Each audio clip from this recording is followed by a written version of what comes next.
Yun, Pis, magandang umaga, another day, another trip at malakas ang ulan, no? Tingnan mo naman, nakapayong tayo. At yan si Utol, nauna na sa gym, alas 7, nagbubukas yan. At dahil maulan, walang tao, ayan, ganito kalaki yung gym dito, hindi ganun kalakihan. Pero ayos na rin, kaya kung ano yung mga walang gamit, dapat pagganahin na lang natin utak natin, mag-i-improvise na lang. So ayan si Utol, nagda-dumbbell, incline dumbbell press. So ayan, 30 pounds na binubuhat niyan, so may progress na, bumigat na.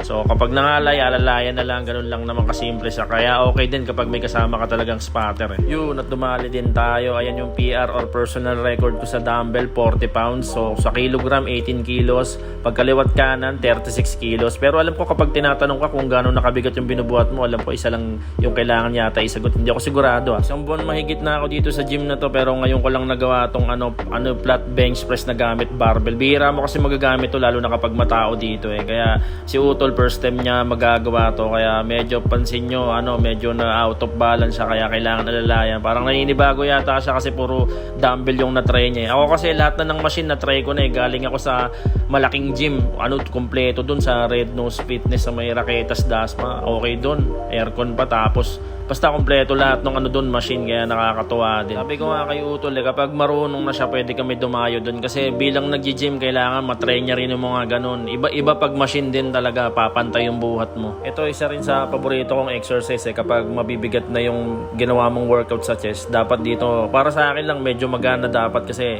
ang kalaban mo na dito ngalay, medyo mahirap na yan. Tapos ramdam mo na sa pagitan ng dibdib mo yan.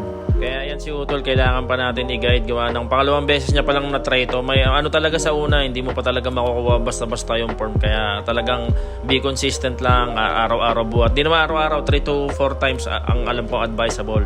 Pangit kapag inaraw-araw mo 7 times sa week. Bugbog ang muscle mo nun, hindi advisable yun. Ang muscle kailangan pinapahinga yan. 3 to 4 times a day ang talagang advisable na buhat, ayon sa mga expert at kay ChatGPT. So ayan, nag-lateral raises na tayo.